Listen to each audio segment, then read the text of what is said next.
The silk bedskirt brushed against my nose as I pressed myself flat against the hardwood floor, my white wedding dress bunched awkwardly around my knees. I could barely contain my laughter. This was going to be perfect. Daniel's face when I jumped out and surprised him would be priceless. We'd been together for 4 years, and he'd always loved my spontaneous sense of humor. On our wedding night, I wanted to give him one last moment of pure, unexpected joy before we settled into married life. The door handle turned, and my heart raced with anticipation. I heard footsteps, Daniel's distinctive gait, slightly heavy on the left foot from an old basketball injury. The door clicked shut. But then I heard something that turned my blood to ice. A woman's laugh. Low, sultry, familiar. Finally, the female voice purred. I thought the reception would never end. My breath caught in my throat. That was Cassandra, my maid of honor, my best friend since college. Daniel's voice, thick with something I'd never heard before. I know. God, I've been waiting all day to get you alone. The sound of fabric rustling. A zipper. I lay frozen beneath the bed, my hand clamped over my mouth, my wedding ring, still shiny and new, pressing cold against my lips. This couldn't be happening. Not Daniel. Not Cassandra. Not on my wedding night. Are you sure she won't come back? Cassandra asked, and I could hear the smile in her voice. Madison? Daniel laughed, actually laughed. She's probably still downstairs saying goodbye to the last guests. You know how she is. Always has to be the perfect hostess. Make sure everyone feels special. It'll be at least 30 minutes. Good, Cassandra whispered. Because I've been dying to do this since the ceremony.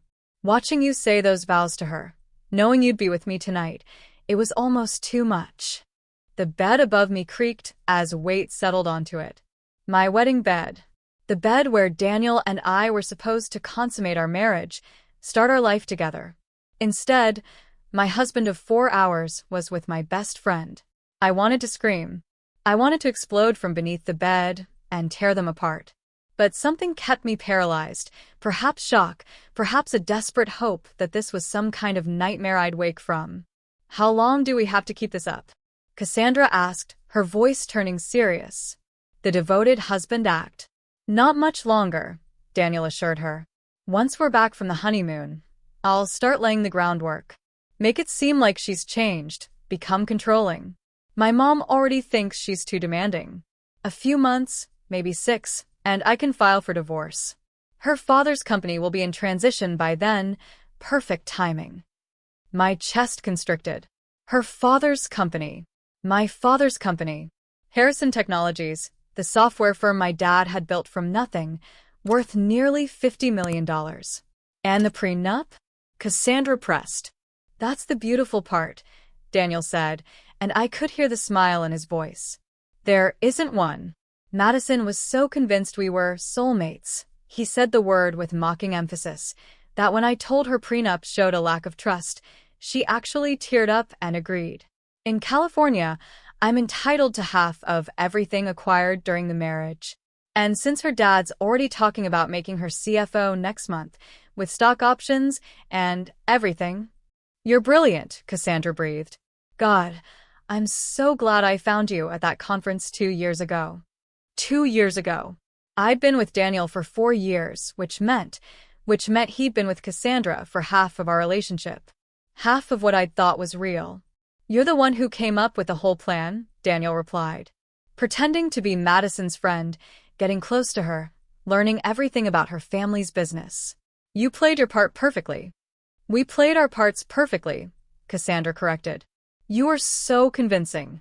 The romantic gestures, the love letters, the proposal at her favorite restaurant. I almost believed you really loved her. They both laughed at that. The sound of their laughter, casual, carefree, cruel, finally broke through my paralysis.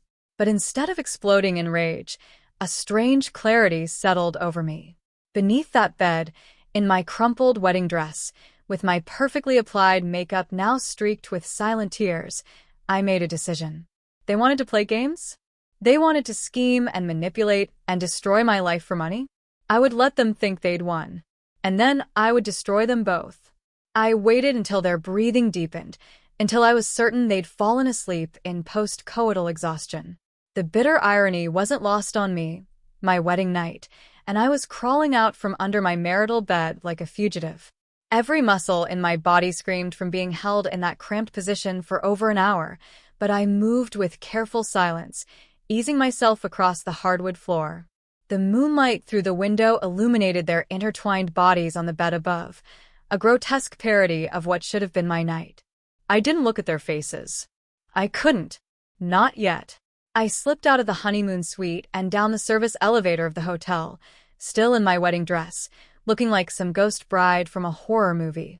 The night clerk's eyes widened, but I was past caring about appearances. In the hotel's business center, mercifully empty at 2 a.m., I sat down at a computer and began to think. Really think. Because the Madison Foster, who had hidden under that bed as a prank, was dead. The woman sitting here now needed to be smarter, harder, more calculating than she'd ever been. First, the facts. Daniel Martinez, 32, investment banker. I'd met him at a charity gala my father had hosted.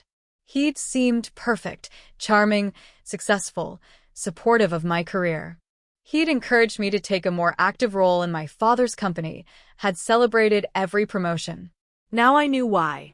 He'd been positioning me, making sure I'd be valuable enough to marry. Cassandra Chun, 31, marketing executive. We'd met freshman year at Stanford, bonded over late-night study sessions, and shared dreams of breaking glass ceilings. She'd been at every important moment of my life: graduation, my mother's funeral 3 years ago, my first day as Harrison Technologies Director of Operations. She'd helped me plan this wedding. She'd held my hand when I'd cried with joy over Daniel's proposal. It had all been a lie. But they'd made mistakes. They'd gotten comfortable, arrogant. And they'd revealed their entire plan to an empty room, or so they'd thought. I pulled out my phone and opened a note, beginning to type. Things they don't know. I heard everything. I can prove it, hotel security cameras if needed. Dad's not making me CFO next month, he's making me president. He's retiring fully in 6 months. The stock options Daniel mentioned? They're in a trust that only I can access, and only while unmarried or in a marriage lasting 10+ years. I have access to all our financial records, including Daniel's gambling debts, which I discovered months ago and naively thought he'd overcome. The gambling debts. I'd found evidence of them 4 months ago, $300,000 owed to some very questionable people. Daniel had cried, promised he'd get help, begged me not to tell anyone because it would ruin his career. Like a fool, I'd believed him. I'd even used my trust fund to pay off $150,000 of it, thinking I was saving the man I loved. Now I understood. He'd needed a big score to pay off the rest. And I was it. I spent the rest of the night in that business center, planning. By the time dawn light crept through the windows, I had a strategy.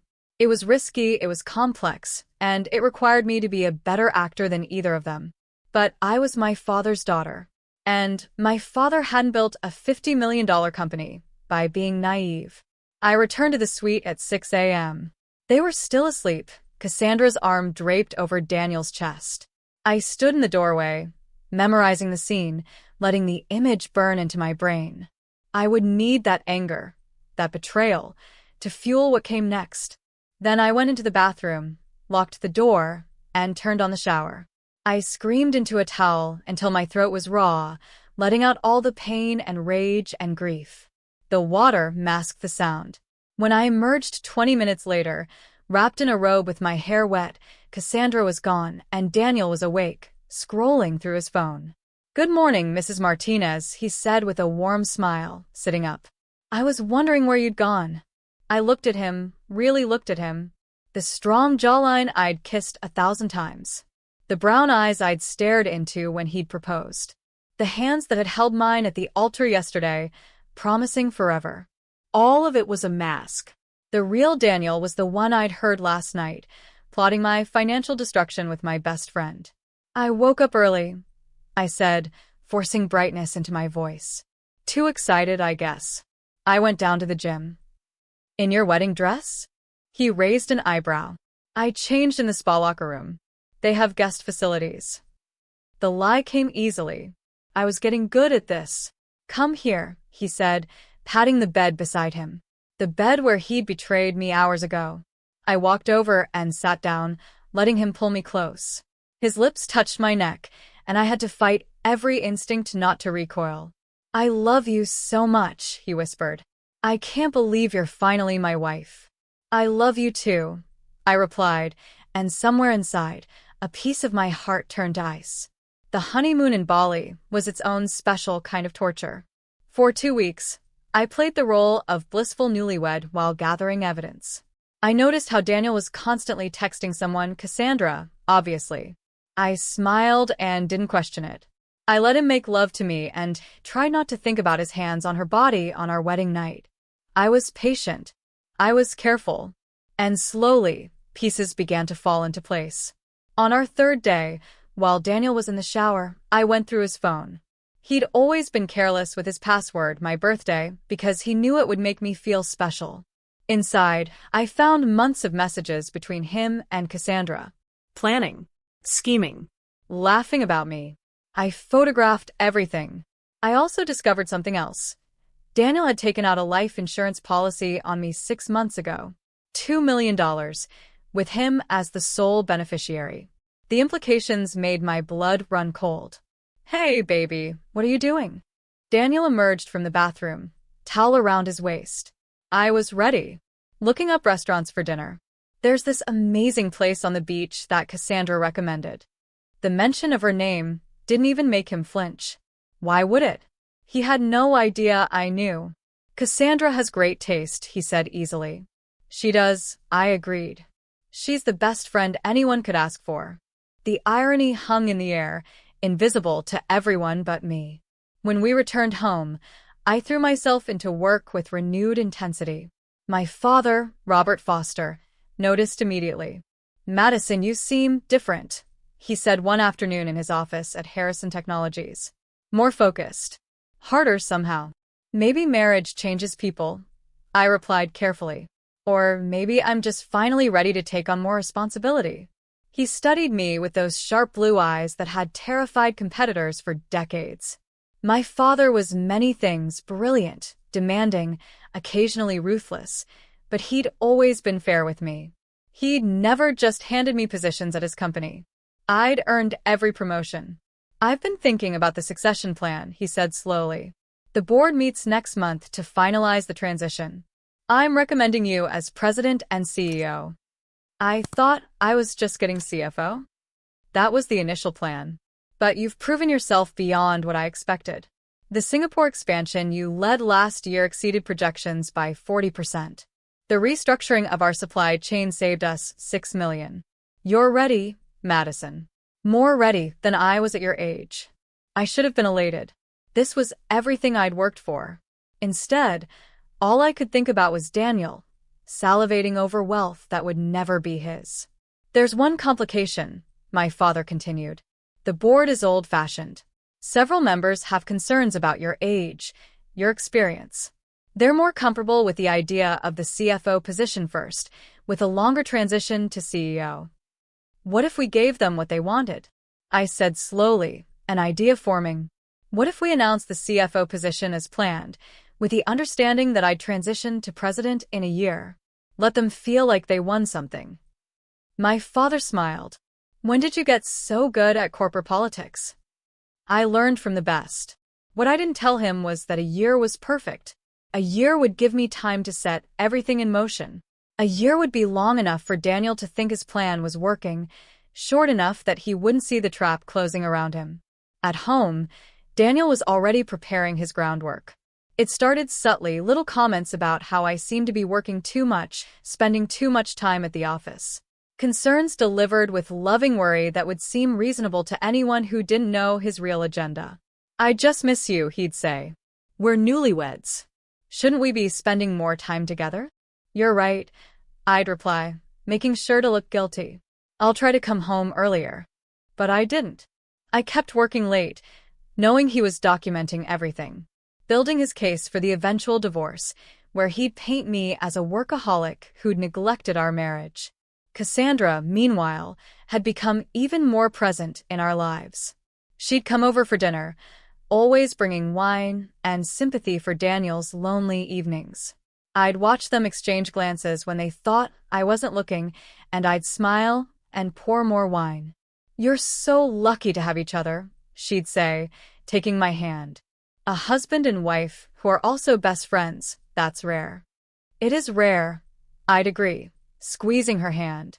"Some people spend their whole lives looking for someone they can really trust." The double meaning was lost on them. They were too busy congratulating themselves on their brilliant deception. 3 months after the wedding, I hired a private investigator. His name was Marcus Webb, former FBI, with a reputation for discretion and results. I told him everything: the wedding night, the overheard conversation, the text messages, the life insurance policy. "I need to know everything," I said. "Every detail of their relationship, their finances, their plans. But they can't know they're being watched." Marcus was a broad-shouldered man in his 50s with gray temples and kind eyes. "Mrs. Martinez, I have to ask, why not just file for divorce now? You have enough evidence." "Because divorce isn't enough," I said flatly. "They tried to destroy my life. They plotted it, executed it, celebrated it. A divorce means Daniel gets nothing, but he also faces no real consequences. Cassandra walks away clean. I want more than that. Revenge is a dangerous game." "This isn't revenge," I corrected. "It's justice. There's a difference." He studied me for a long moment. "Okay, I'll take the case. But Madison, and I'm calling you Madison because you need to hear this as a person, not a client. Don't lose yourself in this. Don't become the thing you hate." His words stayed with me. Was I becoming like them? Manipulative, calculating, cold? But then I'd remember the sound of their laughter, the way they'd mocked my tears, my trust, my love. And I'd think, no, I'm not like them. Because when this is over, everyone will know exactly what they did. There will be no masks, no lies, no more victims. Marcus's first report came 2 weeks later. It was devastating and perfect all at once. Daniel and Cassandra had been meeting regularly at a rented apartment in downtown, a place they'd leased under a fake name. The affair had indeed started 2 years ago, at a marketing conference in Las Vegas where Cassandra and Daniel had both been present. She'd approached him deliberately after researching his connection to me. But here's what I hadn't known. Cassandra wasn't just a marketing executive. She was drowning in debt from a failed startup and a shopping addiction that had spiraled out of control. She owed over $400,000 to various creditors. She'd been looking for a score just as desperately as Daniel. They'd found each other and formed a plan. Cassandra would befriend me, gain my trust, feed Daniel information about my family's wealth. Daniel would marry me, wait for the right moment, then divorce me and take half. They'd split the profits 50-50 and disappear into a new life together. The life insurance policy was an insurance policy in another sense. If I died accidentally before the divorce, the plan worked even better. No messy legal battles, no risk of me fighting back. Just a tragic accident and a grieving widow. Marcus's report included photos. Daniel and Cassandra together at the apartment, kissing on the street, celebrating with champagne. There were also financial records showing money transfers, lease agreements, even messages discussing how they'd spend their future wealth. It was everything I needed. But I still wasn't ready to move. Not yet.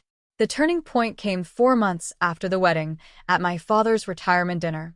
Harrison Technologies' board had gathered at the city's most exclusive restaurant to celebrate Robert Foster's 40 years in the industry and officially announce the transition. I wore a navy dress that my mother had loved. Elegant, powerful, appropriate. Daniel was beside me in a tailored suit, playing the supportive husband to perfection. Cassandra was there too, as my close friend and a marketing consultant who'd worked with Harrison Tech on several campaigns. She'd made sure to position herself as someone indispensable to me, someone the company valued. The chairman of the board stood to make the announcement. "It's with great pleasure that we name Madison Martinez as Harrison Technologies' new chief financial officer, effective immediately." Madison has demonstrated exceptional leadership, strategic vision, and a deep commitment to this company's values. Applause filled the room.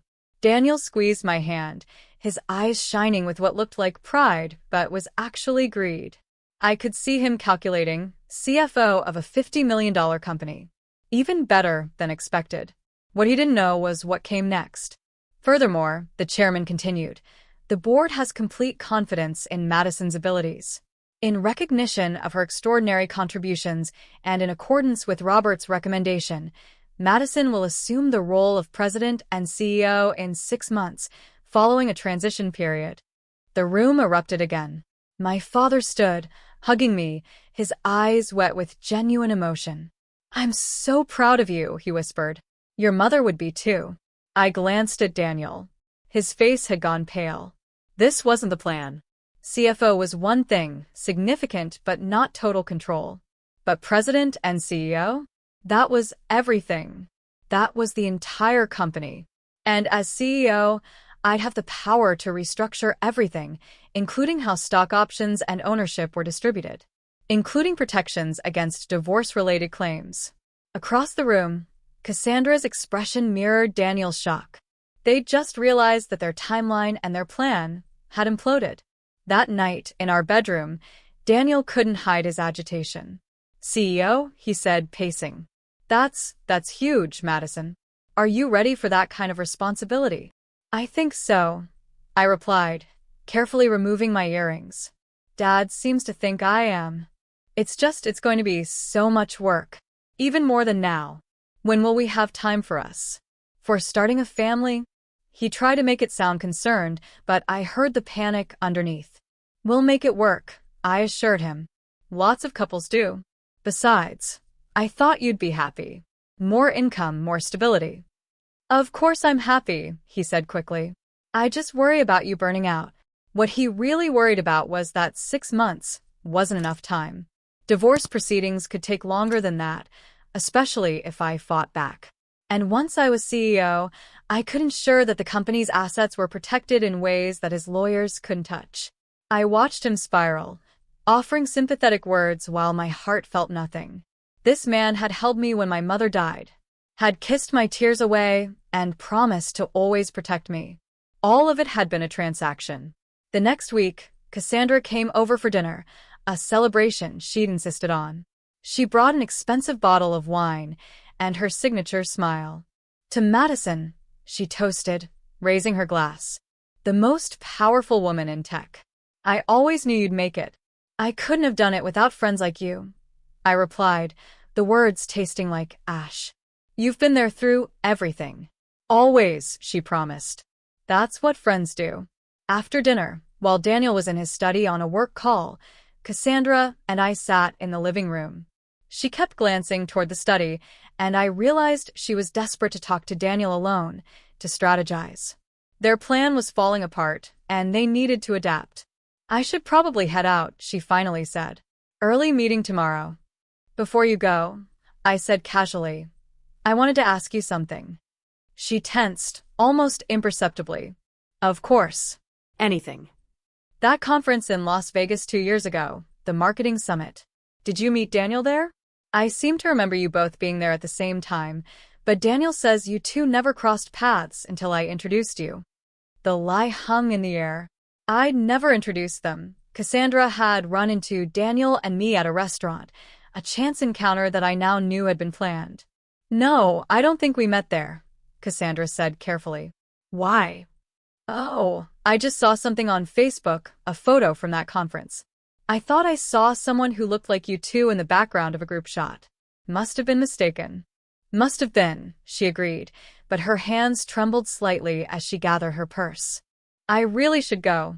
See you this weekend? Definitely. After she left, I sat in the dark living room, thinking. They were rattled now. Good. Rattled people made mistakes. Marcus called me the next morning with interesting news. Daniel met with a divorce attorney yesterday, he said. Guy named Peter Thornton, specializes in high-asset divorces. They talked for 2 hours. Already? That's faster than I expected. It gets better. Thornton advised him to wait, said that filing too soon after your promotion would look suspicious and opportunistic. But Daniel's pushing to move faster. He's worried about the CEO transition. What did Thornton say? He told Daniel that he'd need evidence of irreconcilable differences, preferably with you as the party at fault. Adultery would be ideal, but absent that, proof of emotional abuse, neglect, or abandonment. He told Daniel to start documenting everything. I smiled grimly, which Daniel has already been doing. Right. But here's where it gets interesting. Thornton asked about assets, and Daniel lied.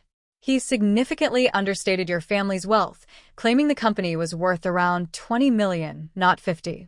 And he never mentioned the trust fund or the stock options. Why would he lie to his own lawyer? Because he doesn't want to pay higher fees, probably.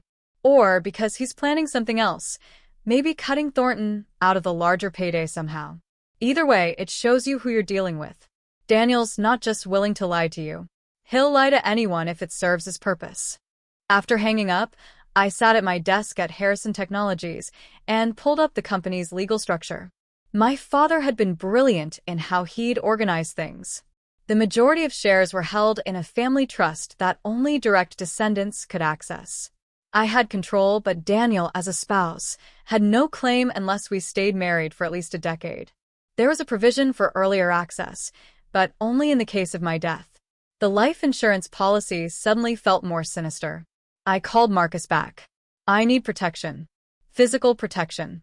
I don't think Daniel would actually hurt me, but the life insurance policy suggests otherwise, Marcus finished. I'm already on it.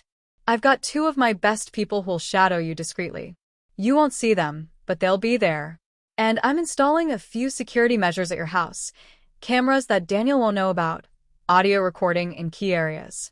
All legal, since it's your home too. Thank you. Madison, he said seriously, we're getting close to the endgame. You need to decide how you want this to play out. What's the goal? Divorce? Criminal charges? Public humiliation? All of the above. I thought about that for a long time. What did I want? I wanted Daniel and Cassandra to feel what I'd felt under that bed. The shock, the betrayal, the shattering of their entire world. I wanted them exposed, ruined, destroyed. But more than that, I wanted them to know that they'd been defeated. That their brilliant plan had failed because they'd underestimated me. That treating people as marks, as transactions, as stepping stones to wealth came with consequences. I want justice, I finally said. Real justice. The kind that makes sure they can never do this to anyone else. Okay, Marcus said. Then let's build a case that's airtight.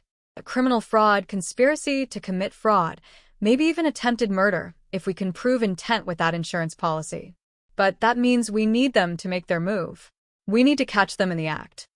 How long? Another month, maybe 2. Let them get desperate. Desperate people make fatal mistakes. The trap was set 6 months after my wedding night, the night that had changed everything. I'd worked with Marcus to plan every detail. The goal was simple. Get Daniel and Cassandra to reveal their entire scheme on camera, with audio, in a way that couldn't be denied or explained away.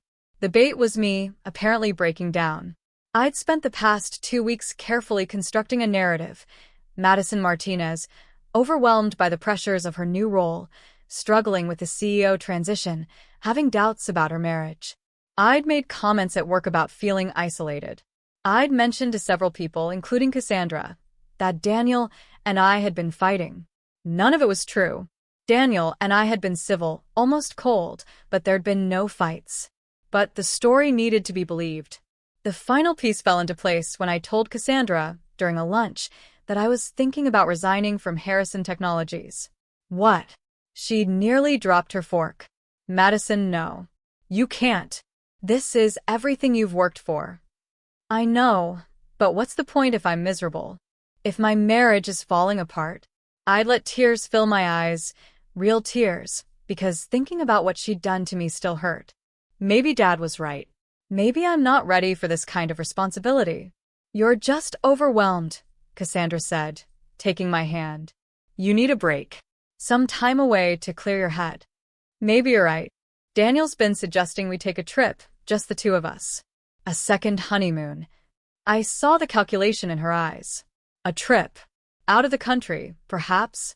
Somewhere remote. Somewhere I could have an accident. That sounds perfect, she said warmly. Where are you thinking? Maybe Switzerland. Daniel's always wanted to go skiing. Skiing. Mountains. Accidents happened all the time on ski slopes. That sounds amazing, Cassandra said. When would you go? Maybe next month. I just need to get through this quarterly board meeting first. That night, I told Daniel the same thing. His eyes lit up in a way that made my skin crawl. Switzerland, he said. That's a great idea, Madison. You deserve a break. We both do. I thought you'd be happy. We could leave right after the board meeting. 2 weeks, just us. Perfect, he said, pulling me close. Absolutely perfect. That night, while Daniel slept beside me, I lay awake thinking about the wire transfer I'd discovered. 2 weeks ago, Daniel had taken out an additional life insurance policy on me, this one for $5 million. He'd forged my signature on the application. That was a felony. But it was also proof of intent. Marcus had copies of everything. The forged documents, the policy details, the beneficiary information. Combined with everything else, it painted a damning picture. But I needed more. I needed them to say it, to admit it, to reveal their entire plot in a way that couldn't be denied. The board meeting was scheduled for Friday. On Thursday night, I told Daniel I needed to stay late at the office to prepare. He offered to bring me dinner, playing the supportive husband. That's sweet, I said, but I'll probably be here until midnight. Don't wait up. Instead of going to the office, I went to Marcus's secure facility downtown. There I reviewed the plan one final time. Tomorrow night, Marcus said, after the board meeting, you'll tell Daniel you want to talk. Tell him you're having serious doubts about the marriage, about everything. Tell him you're thinking about resigning from Harrison Tech and from the marriage. Make him think you're broken. That won't be hard, I said quietly. Part of me is broken. The old Madison might be broken, Marcus corrected gently. But the woman sitting in front of me is stronger than she knows. You've played this perfectly for 6 months. One more night. What about Cassandra? She'll be there too. You're going to call her. Tell her you need her.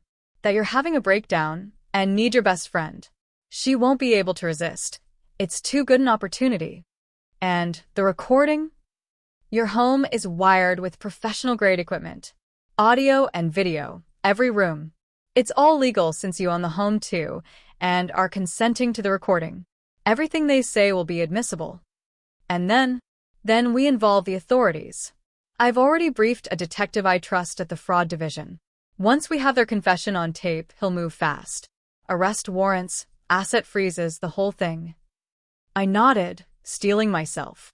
Okay, let's end this. Friday evening, after the board meeting where I'd given a presentation that earned a standing ovation from the board members, I drove home. My hands were shaking on the steering wheel. 6 months of planning came down to the next few hours. Daniel was already home, waiting. I could see the tension in his shoulders. He knew something was coming. The Switzerland trip was only 2 weeks away. He needed to ensure I was committed, vulnerable, controllable. How was the meeting? He asked as I walked in. Exhausting, I said, my voice deliberately shaky. Daniel, we need to talk. His eyes sharpened. Of course. What's wrong? I paced the living room, wringing my hands. The cameras hidden in the room were recording everything. I don't think I can do this. Any of this. The job, the responsibility, the pressure, it's too much. Madison, you're just overwhelmed. No, it's more than that. I feel like I'm losing myself. Like I've become someone I don't even recognize. I looked at him, letting all my real pain show. And I feel like I'm losing you too. He came to me then, taking my hands. You're not losing me. I'm right here. Are you? Because lately I feel so alone. Like there's a wall between us. That's just stress, he soothed. The wedding, the new position, the changes, it's a lot for anyone. But we can work through this. I don't know if we can, I whispered. Daniel, I think maybe we made a mistake. Maybe we got married too fast, too young. Maybe we're not ready for this. I saw the flash of triumph in his eyes before he hit it. This was what he'd been waiting for. Me, doubting, breaking, ready to give up everything. Don't say that, he said, but there was no real conviction in it. We love each other. Do we? Or did we just love the idea of each other? I pulled away, calling Cassandra. She answered on the first ring. Cass, I need you. Can you come over? I'm having a breakdown and I need my best friend. I'll be right there, she promised. While we waited, Daniel poured me wine. I pretended to drink it, but I'd learned long ago to be careful about what I consumed around him. I'd been having all my food and drink tested for months. So far, nothing. But I wasn't taking chances. Cassandra arrived 20 minutes later, all concern and sympathy. She hugged me tight, and I had to fight not to recoil. Tell me what's going on, she said, sitting beside me on the couch. And so I performed. I told them I felt lost, overwhelmed, broken. That I was thinking about resigning from Harrison Technologies, about seeing a therapist, about whether Daniel and I should consider a separation. Just to figure things out, I said. Just to get some space. They exchanged glances, quick, meaningful. This was even better than they'd hoped. I was self-destructing without them having to push. Madison, Cassandra said carefully, I'm worried about you. You don't sound like yourself. Maybe that's because I don't know who myself is anymore, I replied. Maybe I never did. The Switzerland trip might be exactly what you need, Daniel suggested. Get away from all this pressure. Clear your head. Or maybe I need to face the truth, I said, standing up. Maybe I need to stop running from what's really wrong. And what is really wrong? Cassandra asked. This was it. The moment where I'd planned to confront them, to reveal that I knew everything. But looking at them, these two people who'd betrayed me so thoroughly, who'd planned my destruction with such casual cruelty, I realized something. They didn't deserve a dramatic confrontation. They didn't deserve the satisfaction of a grand reveal. They deserved to be crushed in their moment of triumph. So instead of confronting them, I broke down sobbing. I don't know, I wailed. I don't know what's wrong. I just feel so alone. They comforted me. They soothed me. They promised everything would be okay. And all the while, the cameras recorded everything. Their fake sympathy, their manipulative words, their careful steering of the conversation toward resignation, separation, and giving up control. After an hour, Cassandra left. Daniel and I went to bed. He held me while I pretended to sleep, and I felt his satisfaction radiating off him. He thought he'd won, but the real performance was yet to come. The next morning, Saturday, I told Daniel I needed to meet with my father to discuss resigning. He barely contained his excitement. Are you sure? He asked. This is a big decision. I'm sure, I said. I can't keep living like this. Something has to change. Instead of going to my father, I went to Marcus's office. There, Detective Sarah Chin was waiting, the fraud specialist who'd been briefed on the entire case. We have them, I said simply, handing over the recordings from last night. She listened to the whole thing, her expression growing darker.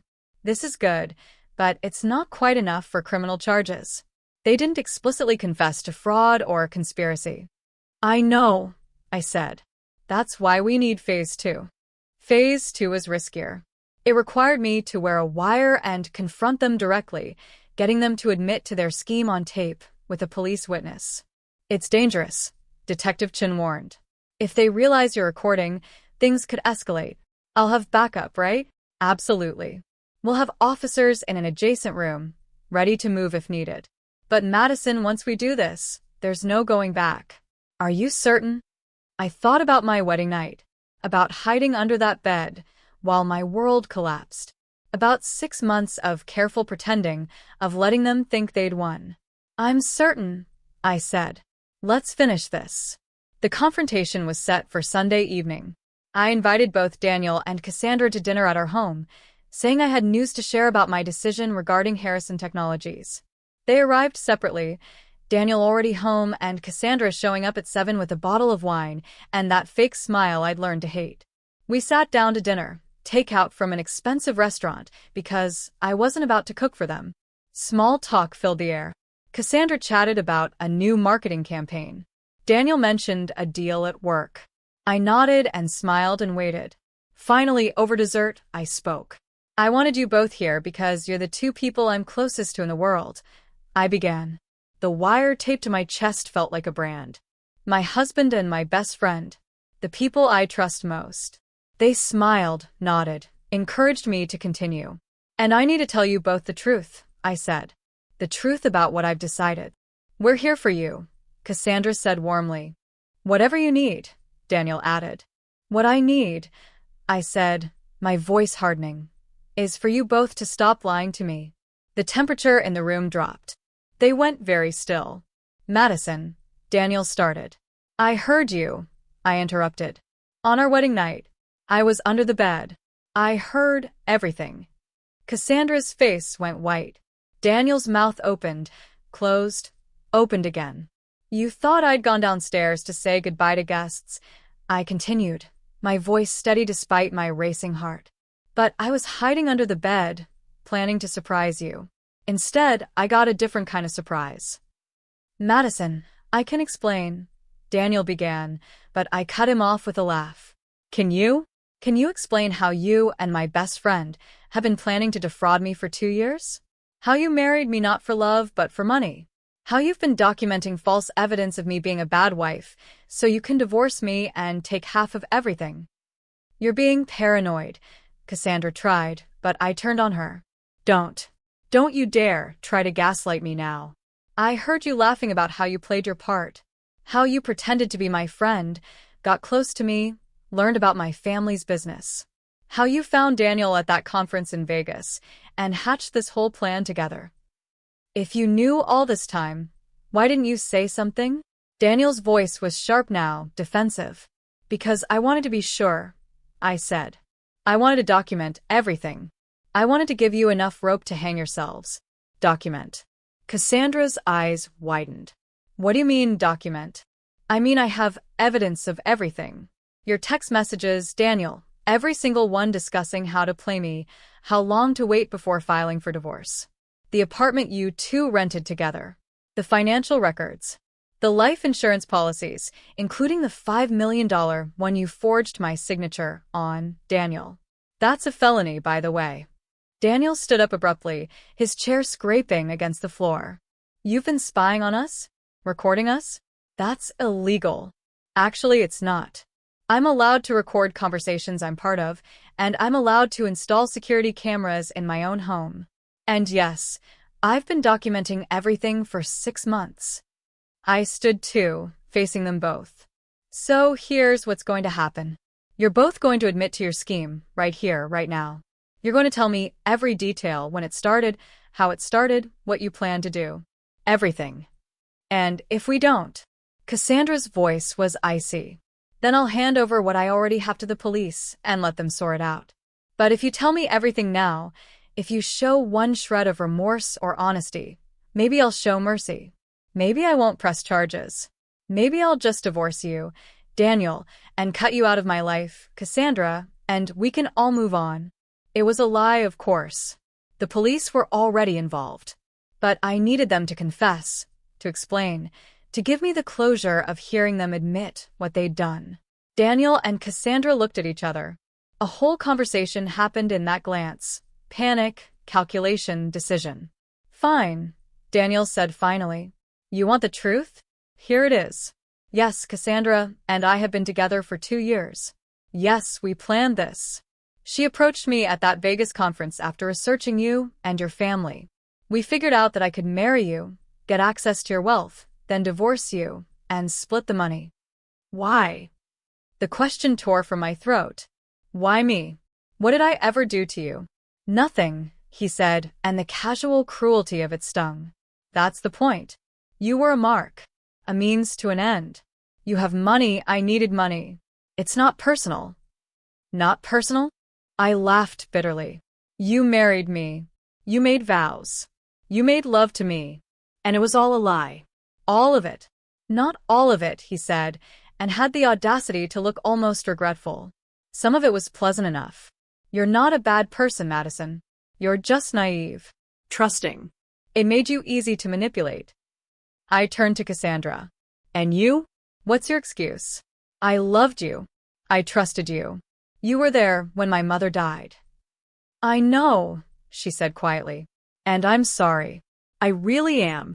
But Madison, you don't understand what it's like to struggle. You've never had to worry about money, about survival. Your father built an empire and handed you a golden path. Some of us have to fight for everything. So you decided to steal mine? I decided to take an opportunity, she corrected. And yes, that meant deceiving you. Using your trust. I'm not proud of it, but I'm not ashamed either. You would have done the same in my position. No, I said firmly. I wouldn't have. Because I have something you both lack, integrity. Daniel scoffed. Integrity doesn't pay bills. Integrity doesn't erase debt. We did what we had to do. You didn't have to do anything, I shot back. You chose this. You chose to betray, to manipulate, to destroy. And now you're going to face the consequences. What consequences? Daniel's eyes narrowed. You said if we told you the truth. I lied, I said simply. Just like you've been lying to me for 2 years. Turns out I'm a pretty good actor too. The door to the dining room opened. Detective Chin walked in, followed by 2 uniformed officers. Daniel Martinez, Cassandra Chin, she said formally. You're both under arrest for conspiracy to commit fraud, wire fraud, forgery, and identity theft. You have the right to remain silent. The look on their faces was worth every minute of the past 6 months. The shock, the betrayal, the realization that they'd been played just as thoroughly as they'd played me. As the officers cuffed them and read them their rights, Daniel looked at me with something like respect mixed with his fury. You really had us fooled, he said. The whole time, playing the hurt, broken wife. I wasn't playing, I replied. I am hurt. I am broken. But I'm also not the naive girl you thought you married. You taught me that, Daniel. You and Cassandra taught me that trust is weakness, that love is a transaction, that people will destroy you for money. So, what now? Cassandra asked, her voice hollow. You've won. You get your revenge. Does it feel good? I thought about that. Did it feel good? To watch them being arrested, their lives imploding, their scheme revealed? No, I admitted. It feels empty. Because nothing I do can give me back what you took. I can't get back the year I spent with you, Daniel, believing we had something real. I can't get back the friendship I thought I had with you, Cassandra. I can't get back the innocence of believing that people are fundamentally good. Then why do this? Cassandra's eyes were wet now. Why not just divorce him and move on? Because you would have done it again, I said. To some other trusting person, some other Mark. This way you face consequences. This way, there's a record. This way, you can't pretend you're the victims. As they were led away, Daniel turned back one last time. I hope you find someone who loves you for real someday, he said, and I couldn't tell if it was meant as cruelty or kindness. I hope I learn to trust again someday, I replied. But thanks to you, that's going to take a very long time. The legal proceedings took months. Daniel and Cassandra both faced multiple charges. The evidence was overwhelming. The text messages, the recordings, the forged insurance documents, the financial records. Their lawyers tried to argue entrapment, illegal recording, violation of privacy. Nothing stuck. Eventually, they both took plea deals. Daniel got 4 years in federal prison for fraud and forgery. Cassandra got 3 years for conspiracy and wire fraud. They also faced civil penalties. They were ordered to pay restitution for the emotional damages and the costs of the investigation. Not that they had any money. Daniel's gambling debts and Cassandra's shopping addiction had left them both financially devastated. The apartment they'd rented, the celebration champagne, the planning of their future wealth, all bought on credit they couldn't repay. The divorce was finalized without contest. Daniel signed away all claims to any marital assets. Not that he'd had any real claim anyway, thanks to the trust structure my father had wisely put in place. Harrison Technologies thrived under my leadership. I threw myself into work with single-minded focus, and the company grew by 30% in the first year of my tenure. The board's concerns about my youth and experience proved unfounded. If anything, what I'd been through made me a stronger leader, more cautious, more strategic, less willing to take things at face value. My father, who'd suspected something was wrong long before I told him the full story, was both proud and heartbroken. "I taught you to be smart in business," he said one evening in his study, "but I never wanted you to have to be that smart in your personal life. I'm sorry you learned these lessons so young." "Better to learn them at 29 than at 50, I replied. "At least I have time to recover." "Will you?" he asked gently. "Recover?" That was the question, wasn't it? Would I ever trust again? Would I ever let someone close enough to hurt me? I didn't know. A year after the arrests, I was invited to speak at a conference for young female entrepreneurs. The topic was leadership through adversity. I almost declined. I wasn't ready to be public about what had happened. But then I thought about all the other trusting people out there. The ones who might fall victim to schemes like Daniel and Cassandra's. The ones who might blame themselves for being naive or too trusting. So, I accepted. Standing on that stage, looking out at hundreds of faces, I told my story. Not all of it, some wounds were still too raw. But enough. Enough that people understood what I'd been through. "Betrayal doesn't make you weak," I said, my voice carrying through the silent auditorium. "Being trusting, being loving, being open, those aren't weaknesses. They're strengths. The people who exploit those qualities are the weak ones. They're the ones who can't build anything real, so they have to steal from others." What happened to me taught me to be more careful, yes. To verify, to question, to protect myself. But it didn't teach me to stop trusting entirely. Because a life without trust, without vulnerability, without the risk of being hurt, that's not really a life. That's just existence. So to anyone out there who's been betrayed, who's been used, who's been made to feel foolish for trusting the wrong person, you're not the fool. They are. You're not the weak one. They are. And you will survive this. You will become stronger. But please, don't let them turn you into someone hard and closed off. That's how they win. The applause was thunderous. Afterwards, dozens of people came up to me, sharing their own stories of betrayal and survival. I listened to each one, and slowly, something inside me began to heal. Maybe I would learn to trust again. Maybe not in the naive, wholehearted way I had before, but in a wiser, more careful way. A way that protected my heart while still keeping it open to possibility. 2 years after my wedding night, I stood in the same hotel where Daniel and I had held our reception. They were hosting a charity gala for a cause I supported, funding for women escaping abusive relationships. I'd initially declined the invitation, not wanting to revisit that place. But my therapist, yes, I'd gotten therapy, lots of it, encouraged me to face the ghosts. "You're not the same person who got married there," Dr. Williams had said. "Going back might help you see how far you've come." So I went. I wore red instead of white. I held my head high. And as I walked through those ballroom doors, I felt nothing. No pain, no anger, no regret. Just a quiet acknowledgement that this was where one version of my life had ended and another had begun. Madison Foster? A voice behind me. I turned to see a man about my age, with kind eyes and an uncertain smile. "I'm Jordan Park. I heard you speak at the Entrepreneur Conference last year. Your story was incredible. Brave." "Thank you," I said, smiling back. "Are you here supporting the charity?" "I am.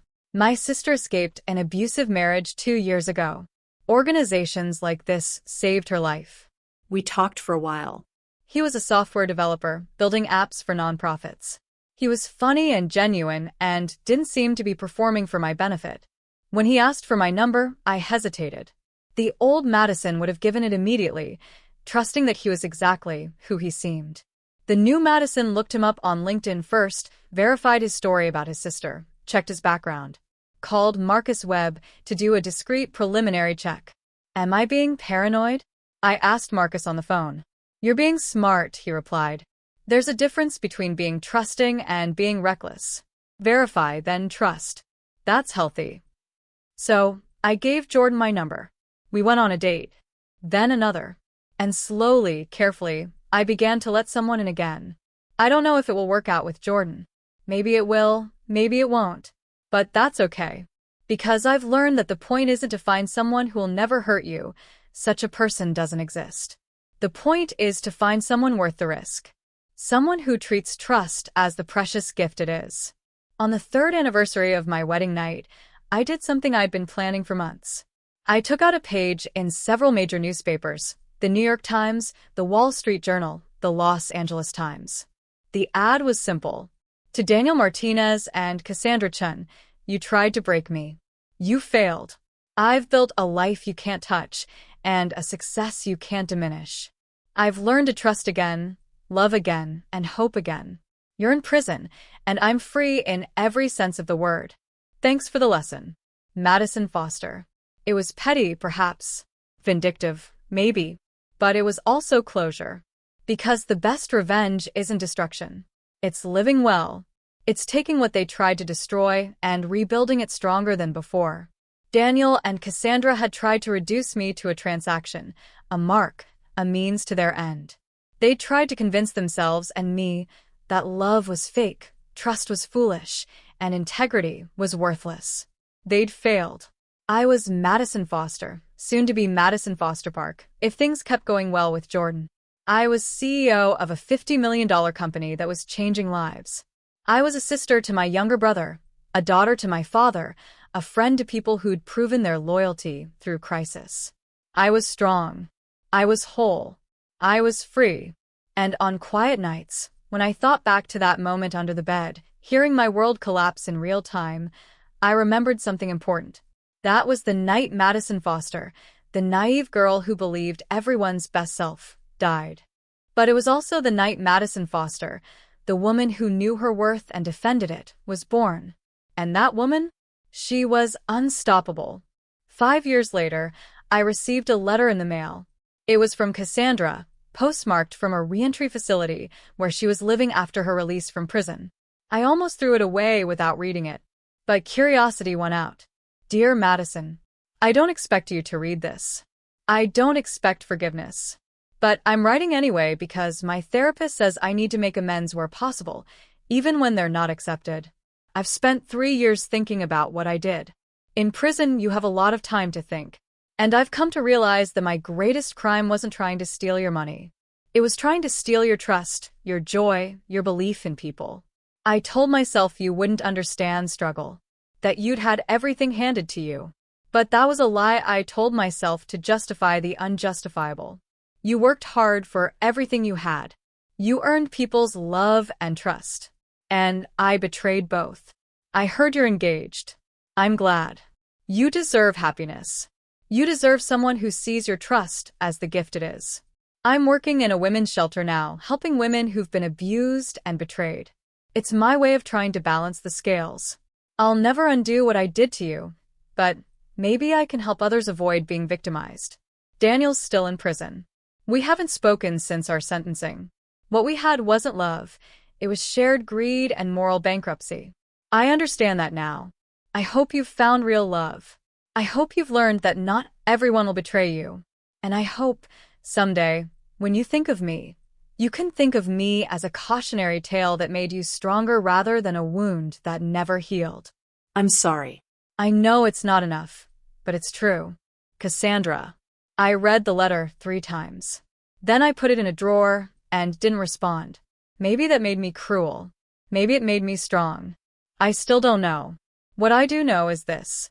I'm marrying Jordan next month. A small ceremony, just close friends and family. No elaborate receptions, no hotel suites with beds to hide under. Just vows, honestly made, to a man who's earned my trust day by day, moment by moment, truth by truth. My father will walk me down the aisle. My brother will be Jordan's best man. And this time, when I say I do, I'll mean it with my whole healed heart. Because the story that started on my wedding night, with betrayal and devastation, ends with this. Love is real. Trust is possible. And the people who try to destroy those things only destroy themselves. That's the lesson I learned under that bed. And it's the lesson I'll carry forever. And that wraps up today's story. Now we want to hear from you. Where are you watching from? Drop your city or country in the comments, and let's see how far these stories reach.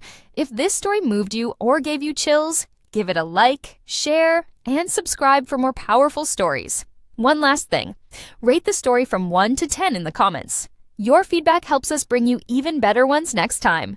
Thanks for watching. We appreciate you being part of this storytelling journey.